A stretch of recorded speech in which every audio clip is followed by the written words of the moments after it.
Alright, it's no secret that business owners want to grow. We want more money, more cash, more time. That's what everyone talks about. But what nobody talks about are the traps that are holding you back.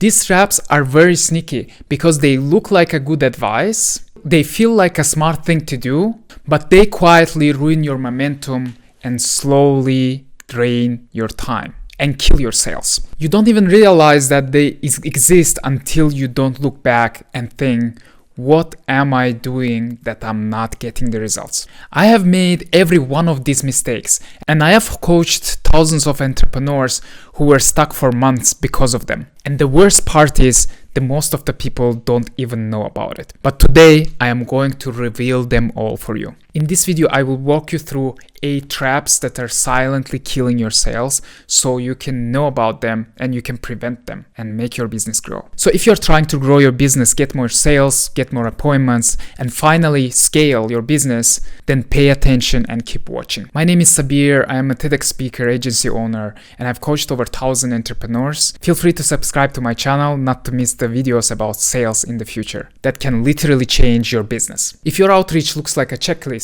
send emails, 1,000 DMs, and do the follow-up, then you are failing into this category. The thing is, people don't want to have a formula. They want to know you can actually solve their problem.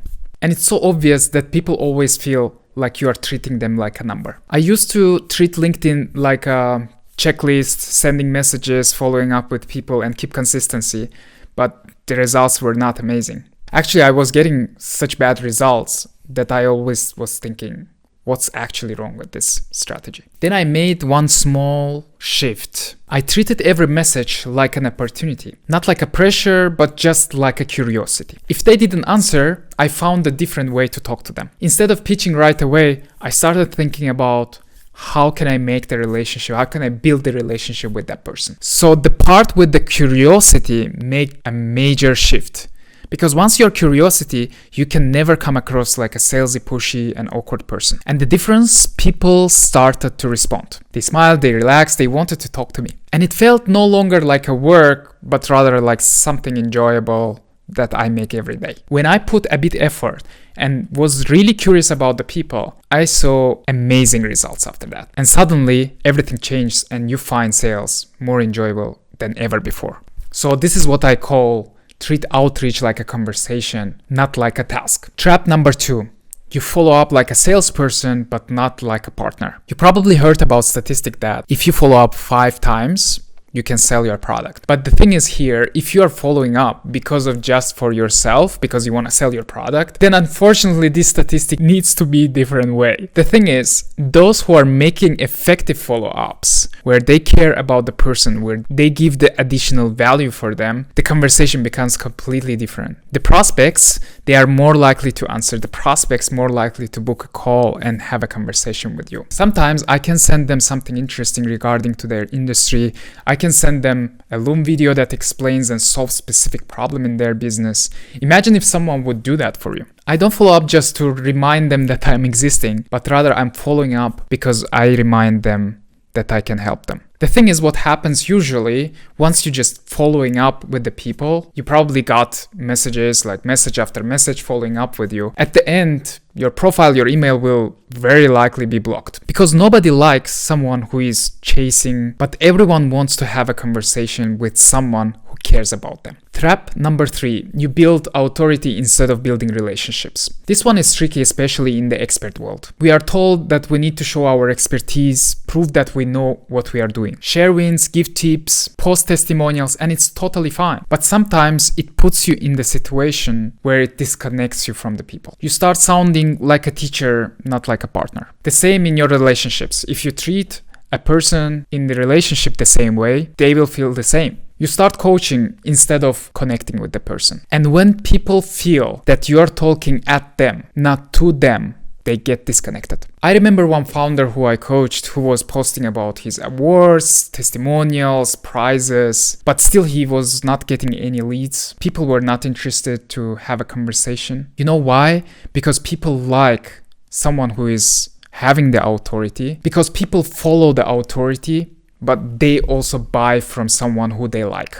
So don't show that you are only smart, show that you care about them. Show stories that make you relatable. Show your struggles, not just solutions. Let people in, ask more questions. Be curious about them, not just confident, and make it like a conversation. Trap number 4, you try to close too soon. Have you ever sent the message where you said, "Are you available for a 30 minutes to talk?" Or "Open to have a quick chat?" No worries, I have been doing that as well. And most of the time, they don't reply back and start ghosting you. Because here's the thing, people don't want to be closed, they want to be understood. They don't want to be pitched, they want to be heard. And pushing too soon doesn't ruin the call, it ruins your trust. So instead of asking the time, you can earn it. Drop a question that will make them curious.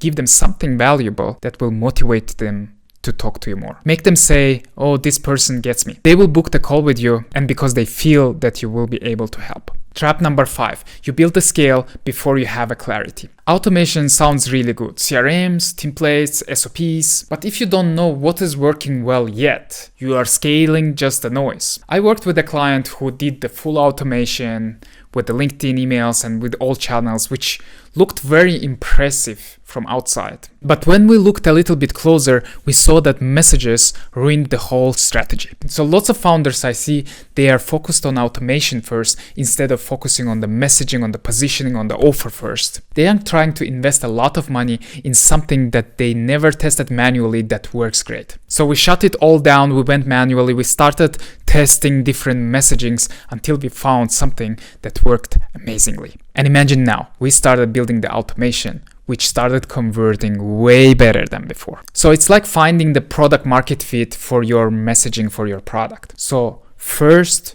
prove and then start to scale. Trap number 6, you try to sound like everyone else. You probably have seen those long LinkedIn messages that are trying to sell you something upfront. Or they tell you in the beginning that they would like to connect with you, and then they are sending you a long message pitching their product. What you usually do? You just delete. Early in my career, I used exactly the same scripts that everyone was using. The problem is, if you start using the same strategy that everyone uses, even if that worked before, it's not working anymore because it don't stand out. Now, when we want to achieve great results in outreach, we always do the personalization first. And guess what?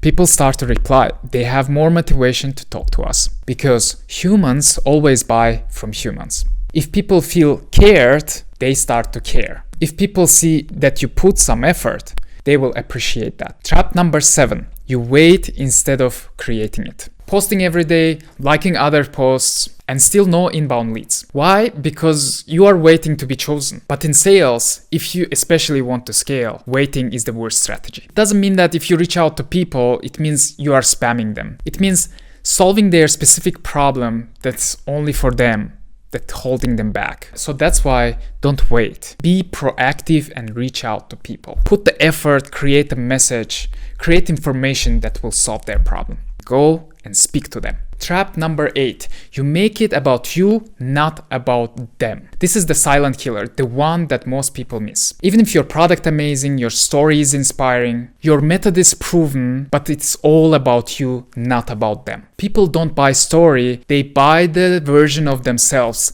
that they are believing in, that they will become after working with you. They buy clarity, power, and simplicity. So instead of saying, "Here what I do," say, "Here's what I noticed about you." Instead of saying, "Here's my system that helps with," say, "From what I noticed, you have a challenge right now with this." Make the main character. You are just a guide who is helping them. And that's how stories work, and that's how you build the trust. And that's it. Here are the all 8 traps that you should know and should avoid in the future. And here's the thing. You don't need to pass all of them, prevent all of them. The first thing is to know about them. Because once you do, you will notice small shifts that will make a big difference. You will spend less time pitching, but more time to connect. And finally, you will feel that sales is something enjoyable and it will not feel like pressure. If you want me to break down all these traps and help you to solve them, write the comment below and I will be happy to help you out.